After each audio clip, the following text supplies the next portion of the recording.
Hey there, humans! I'm Agrathea. Welcome back to Happy Bear Toes. My sister told me that I needed better lighting, so now I am filming in my kitchen instead of in my living room.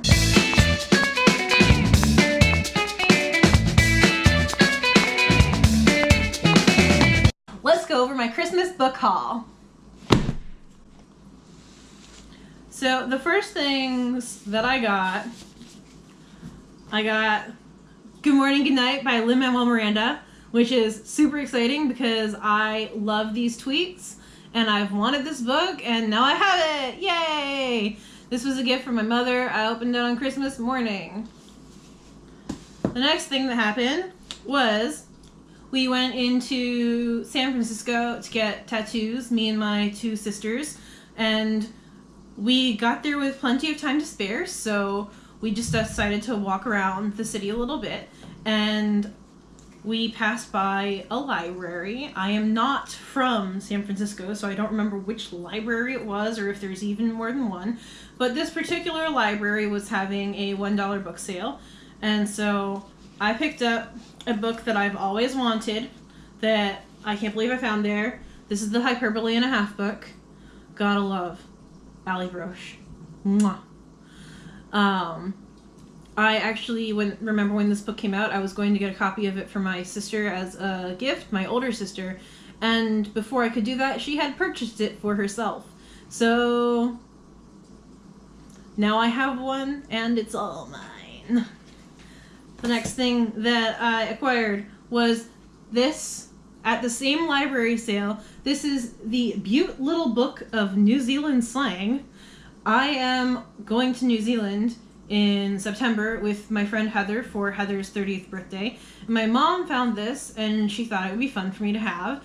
I'm sure that it's mostly a gag book, but I'm gonna read it. And then comes this nice, big, thick stack.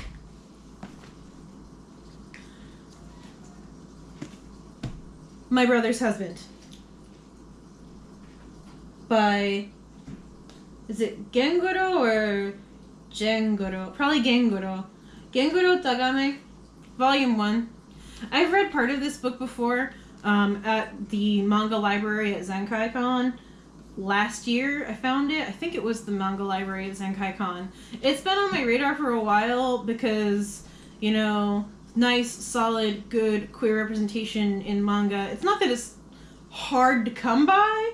It's a little hard to come by. And this is a critically acclaimed manga about a straight man raising a daughter on his own, and his twin brother's husband comes from Canada after his twin brother has died in, I don't remember, some kind of accident, I think.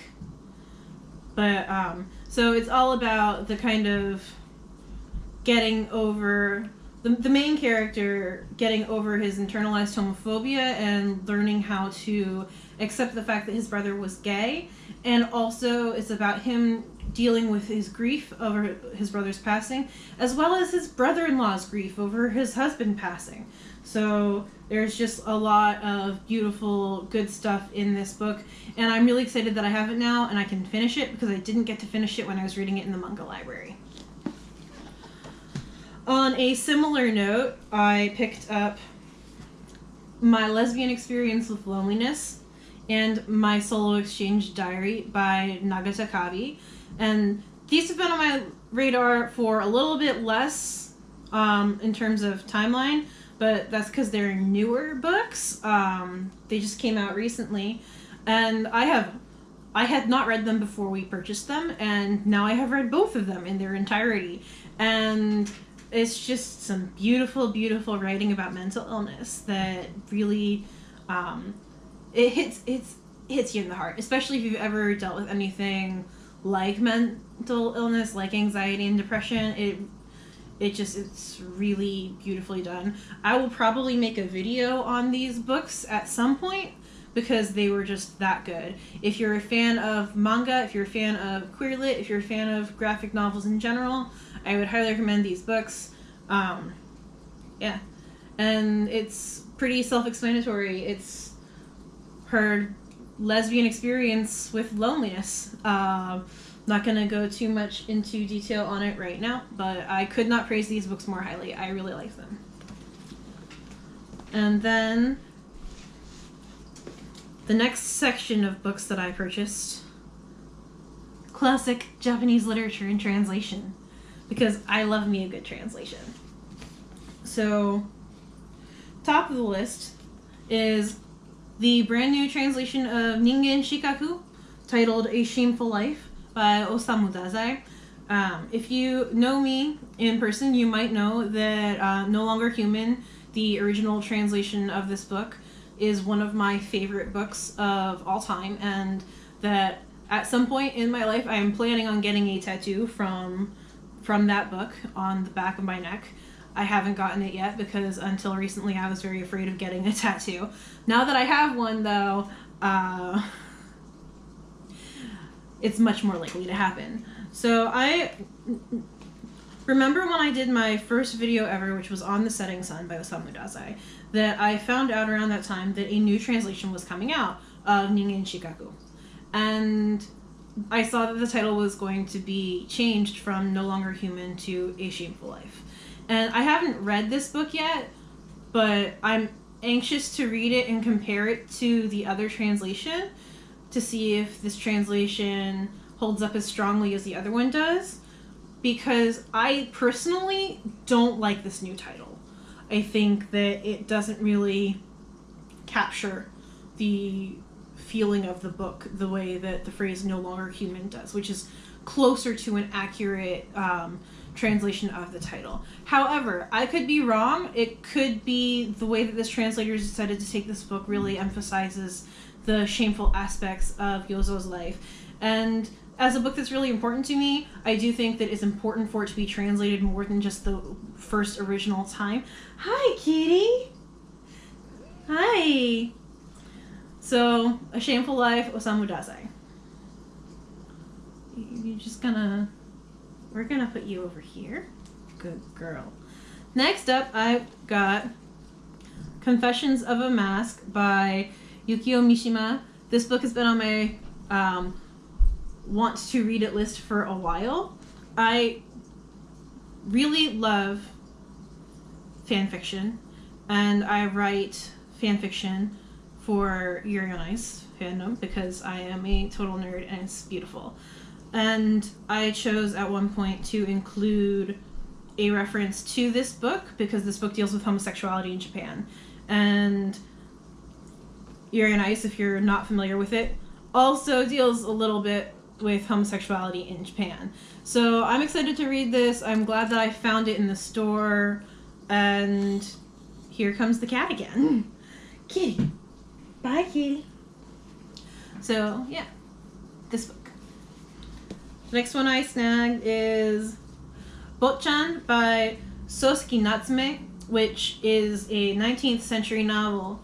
And another thing where if you know me, you know that I have a very tenuous relationship with 19th century literature.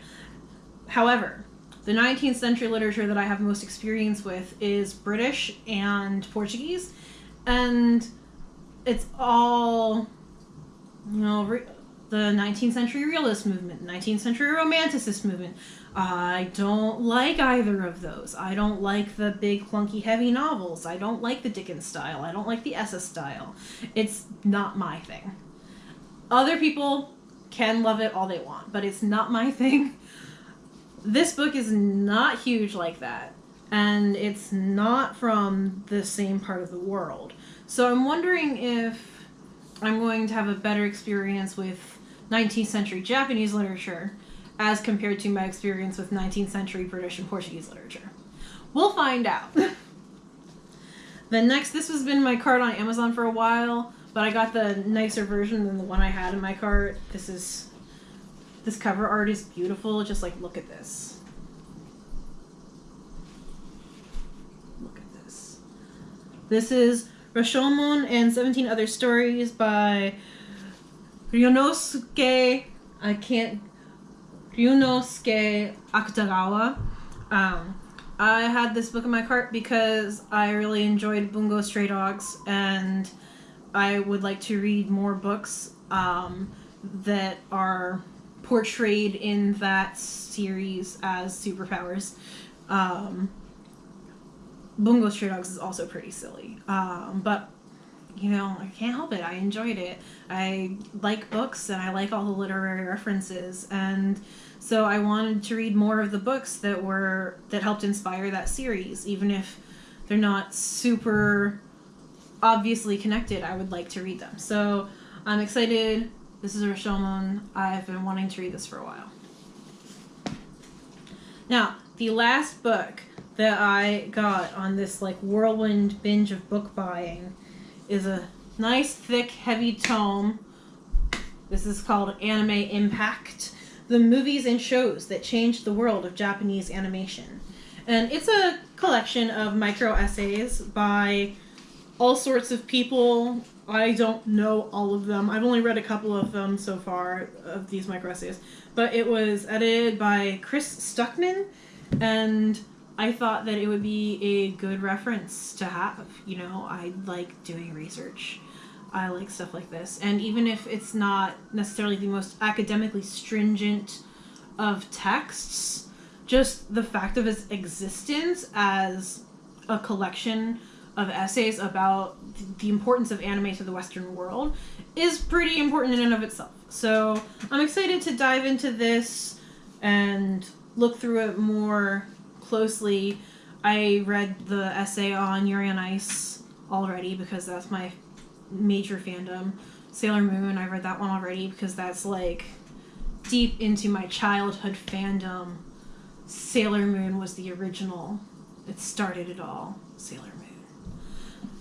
But yeah, so I'm really looking forward to just having this as a reference and picking it apart, you know? Like, it's a little bit more intense than light reading, but it's not like heavy critical analytical. It's not Walter Benjamin, for example. So yeah, that's my book haul from Christmas. I'm going to slide it back into frame now that it's all upside down.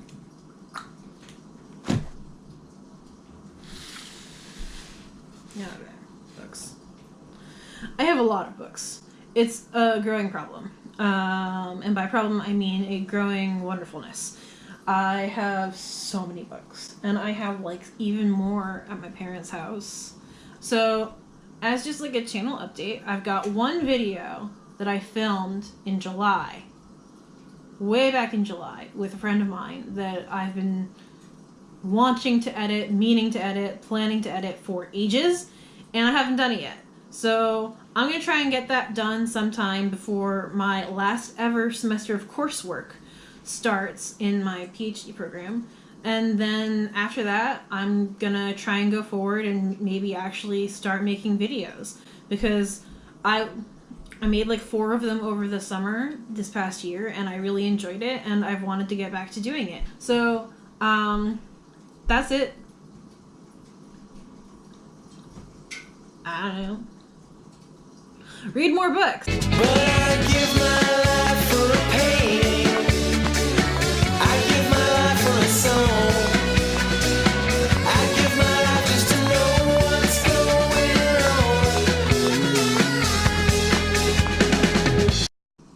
on. I wish I could afford a ring light,